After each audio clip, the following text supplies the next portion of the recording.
ଆଜି ଦେଖିବାକୁ ପାଇବେ ଆଜି ସୁନେନା ଗୁଡ଼ିଆ ଆଉ ବବଲୁକୁ ସ୍କୁଲରେ ଛାଡ଼ିବାକୁ ଯାଇଥିବେ। ଆଉ ବବଲୁ କେଉଁଠି ହଜିଯିବ। ତାପରେ ସୁନେନା ଆଉ ଗୁଡ଼ିଆ ଦି ଜଣ ଯାକ ଘରକୁ ଫେରିବେ।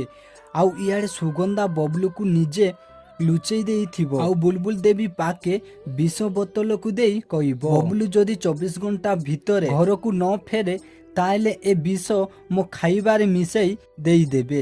ଏହା ଶୁଣି ବୁଲବୁଲ ଦେବୀ ସୁନେନା ଉପରେ ବହୁତ ରାଗିଯିବେ ଆଉ କହିବେ, ତୁ ଏଠି ଛିଡ଼ା ହେଇ ରହିଲୁ କାହିଁ? ଜଲ୍ଦି ଯାଇକି ମୋ ନାତିକୁ ଖୋଜି ଆଣ।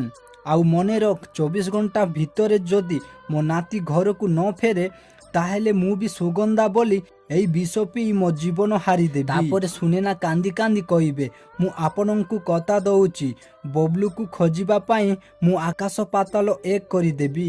ତ ଦର୍ଶକ ବନ୍ଧୁ, ସୁନେନା କ'ଣ ବବଲୁକୁ ଖୋଜି ପାଇପାରିବେ କି?